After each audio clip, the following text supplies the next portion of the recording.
Welcome to RLP Audiobooks channel, the channel that brings forgotten books back to life in audio format, so you can listen to whenever and wherever you desire, whether you're driving, chilling, and even sleeping. Please consider subscribing to the channel and click the notifications button so you don't miss out on any other videos.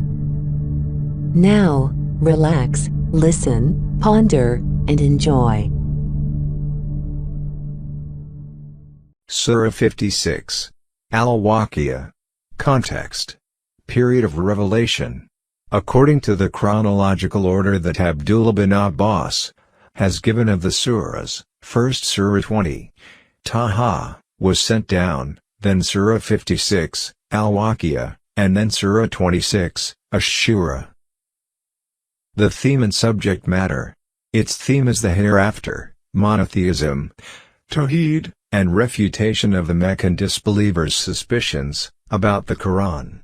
What they regarded as utterly incredible was that resurrection would ever take place, then the entire system of the earth and heavens would be upset, and when all the dead would be resurrected, and called to account, after which, the righteous would be admitted to paradise, and the wicked cast into hell.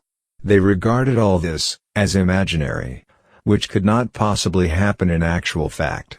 In answer to this, it was said, when the inevitable event will take place, there will be none to believe it's happening, nor will anyone have the power to avert it, nor prove it to be an unreal happening. At that time, all nations will be divided into three classes. Number 1. The foremost in rank and position. Number 2. The common righteous people. Number 3. Those who denied the hereafter, and persisted in disbelief and polytheism, and major sins till the last. How these three classes of the people will be rewarded and punished has been described in detail, in verses 7 to 56. Then, in verses 57 to 74, arguments have been given one after the other, to prove the truth of the two basic doctrines of Islam, which the disbelievers were refusing to accept, the doctrines of monotheism, and the hereafter. In these arguments, apart from everything else that exists in the earth and heavens, man's attention has been drawn to his own body and to the food that he eats, and to the water that he drinks, and to the fire on which he cooks his food, and he has been invited to ponder the question, what right do you have to behave independently of, or serve any other than the God, whose creative power has brought you into being, and whose provisions sustain you? And how can you entertain the idea, that after having once brought you into existence, he has become so helpless and powerless, that he cannot recreate you, once again, even if he wills to? Then in verses 75 to 82, their suspicions in respect of the Quran have been refuted, and they have been made to realize how fortunate they are, that instead of deriving any benefit from the great blessing that the Quran is, they are treating it with inadequate attention, and have set only this share of theirs in it, that they deny it. If one seriously considers this matchless argument, that has been presented in two brief sentences, about the truth of the Quran, one will find in it the same kind of firm and stable system as exists among the stars and planets of the universe, and the same is the proof of the fact that its author is the same being who has created the universe.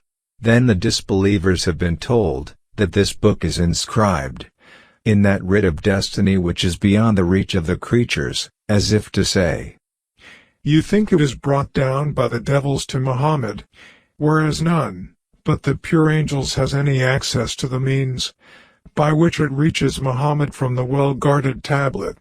In conclusion, man has been warned, as if to say, you may brag and boast as you like, and may shut your eyes to the truths in your arrogance of independence, but death is enough to open your eyes. At death, you become helpless, you cannot save your own parents, you cannot save your children, you cannot save your religious guided and beloved leaders. They all die in front of your very eyes, while you look on helplessly. If there is no supreme power ruling over you, and this assumption is correct, that you are all in the world, and there is no God, then why don't you restore to the dying person his soul? Just as you are helpless in this, so it is also beyond your power to stop God from calling the people to account, and measure out rewards and punishments to them.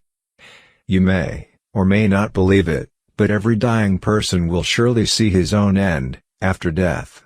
If he belongs to those nearest to God, he will see the good end meant for them. If he be from among the righteous, he will see the end prepared for the righteous.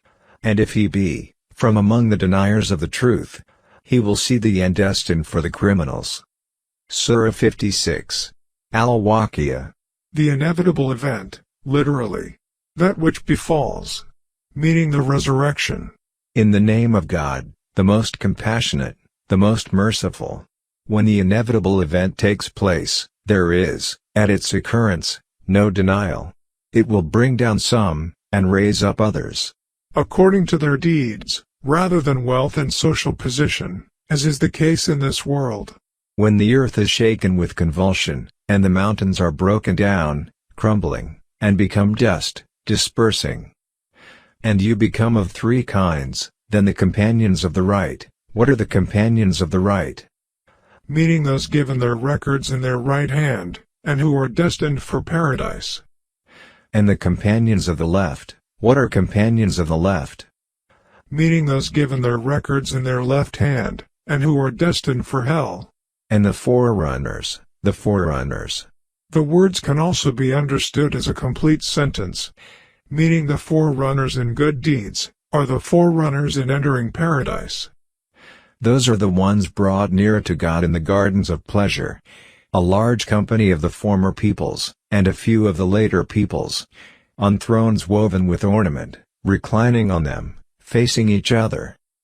There will circulate among them young boys, made eternal with vessels, pitchers, and a cup of a wine from a flowing spring. No headache will they have therefrom, nor will they be intoxicated, and fruit of what they select, and the meat of fowl, from whatever they desire. And for them are fair women, with large beautiful eyes, the likenesses of pearls, well protected, as reward for what they used to do.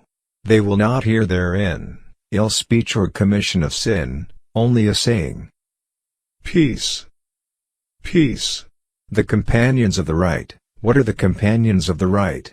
They will be among lote trees, with thorns removed, and banana trees layered with fruit and shade extended, and water poured out, and fruit abundant, and varied, neither limited to season nor forbidden, and upon beds raised high.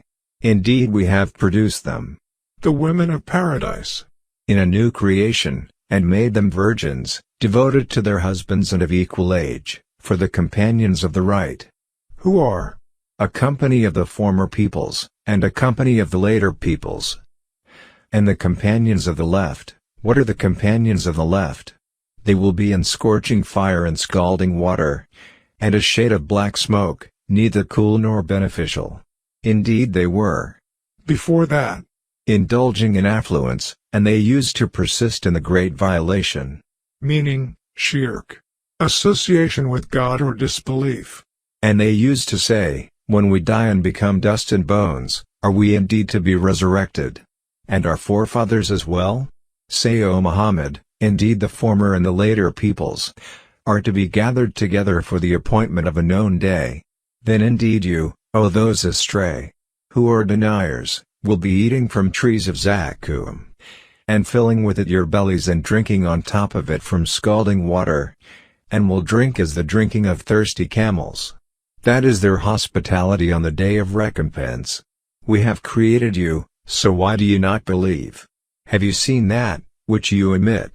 Meaning semen, which contains the potential for human life. Is it you who creates it, or are we the creator? We have decreed death among you, and we are not to be outdone in that. We will change your likenesses, and produce you in that form which you do not know. An alternative meaning has also been given, in that we will replace the likes of you, with others upon the earth, and create you in the hereafter, in that which you do not know. And you have already known the first creation, so will you not remember? And have you seen that seed which you sow? Is it you who makes it grow, or are we the grower? If we willed, we could make it dry, debris, and you would remain in wonder at what had happened, or remain in a state of shock. Another meaning is in regret, saying, indeed we are now in debt, rather, we have been deprived. And have you seen the water that you drink? Is it you who brought it down from the clouds, or is it we who bring it down? If we willed, we could make it bitter, so why are you not grateful? And have you seen the fire that you ignite? Is it you who produced its tree, or are we the producer? We have made it a reminder of the great fire of hell, and provision for the travelers, in the form of flints or other means, by which to ignite fire. Travelers are mentioned because of the special convenience to them, although it is a provision for all people in general. So exalt the name of your Lord, the Most Great. Then I swear by the setting of the stars. God confirms absolutely, by oath. And indeed it is an oath, if you could know, Most Great. Indeed it is a noble Qur'an, in a register well protected. The preserved slate, al-Law al-Mahfuz, which is with God. None touch it except the purified. The angels. It is a revelation from the Lord of the worlds. Then is it to this statement, that you are indifferent, and make the thanks for your provision that you deny the provider? Then why, when it, the soul, at death reaches the throat, and you are at that time, looking on, and we are nearer to him, than you, but you do not see, then why do you not, if you are not to be recompensed, bring it back? Meaning, return the soul to the body, meaning that just as you cannot prevent death when it is decreed, you will not escape the recompense when it is decreed. If you should be truthful, and if he, the deceased, was of those brought near to God, then for him is rest and bounty and a garden of pleasure. And if he was of the companions of the right, then the angels will say, peace for you, you are from the companions of the right. But if he was of the deniers who were astray, then for him is hospitality of scalding water, and burning in hellfire. Indeed this is the true certainty, so exalt the name of your Lord, the Most Great.